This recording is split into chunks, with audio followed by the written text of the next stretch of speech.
Hola, soy Manuel Folgueira de tutorialsnet.net y estoy aquí para enseñarte a programar.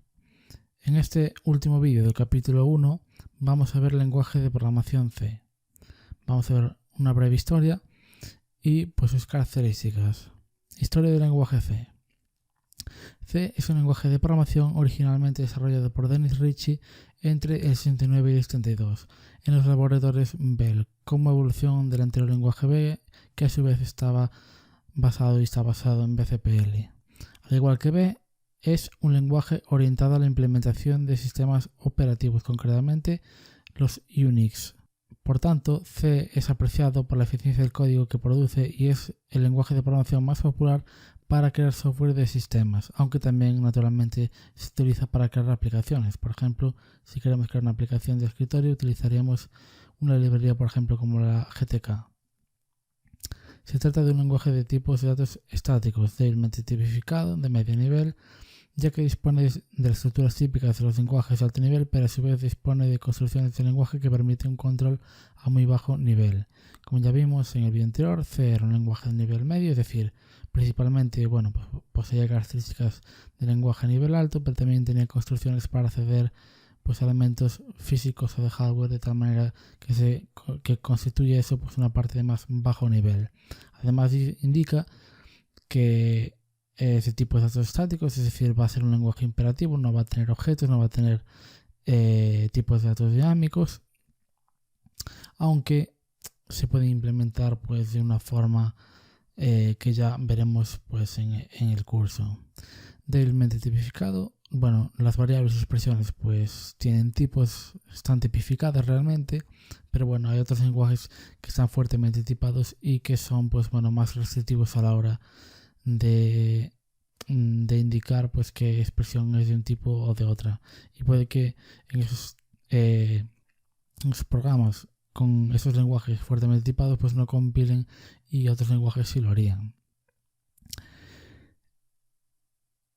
Los compiladores suelen ofrecer extensiones al lenguaje que posibilitan mezclar código en ensamblador con código C o acceder directamente a memoria de dispositivos periféricos. Eso, que básicamente hay compiladores que a través de unas anotaciones podemos especificar que esa parte del código C, por ejemplo, está escrita en ensamblador.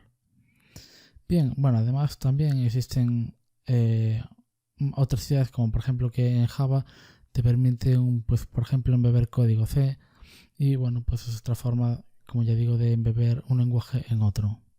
La primera estandarización del lenguaje C fue en ANSI, es decir, el Instituto Internacional de la Estandarización americano, con el estándar del 89. El lenguaje que define este estándar fue conocido vulgarmente, entre comillas, como ANSI C, y es muy conocido. Posteriormente, en el 90, fue ratificado como el estándar ISO del 90. Básicamente cogieron el estándar del 89 de ANSI, del Instituto de Estandarización Americano Nacional, y en el 90 se hizo estándar ISO. La adaptación de este estándar es muy amplia, por lo que si los programas creados lo siguen, el código es portable entre plataformas y o arquitecturas. Bueno, este texto, como veis, está sacado de la Wikipedia, y bueno, simplemente es una breve introducción a este lenguaje y cómo está estandarizado.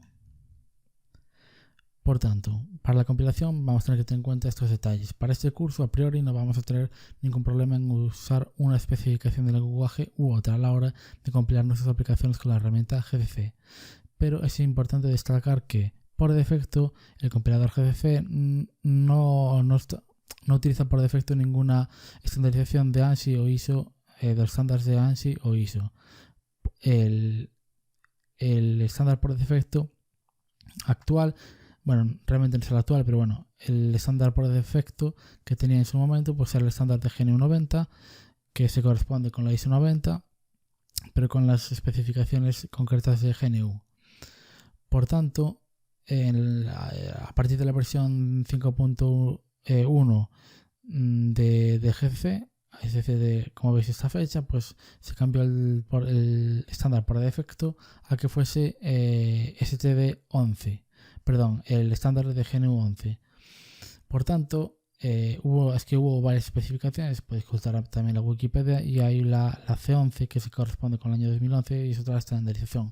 Pero bueno, en lugar de utilizar esa estandarización, utilizan la de GNU. Pero bueno, al final, en la mayoría de casos nos va a compilar. Si alguna vez pues tuviéramos algún problema con alguna construcción sintáctica o lo que fuese, pues simplemente indicando el parámetro -std igual a la estandarización que necesitemos, pues ya podríamos utilizar esas diferencias de lenguaje.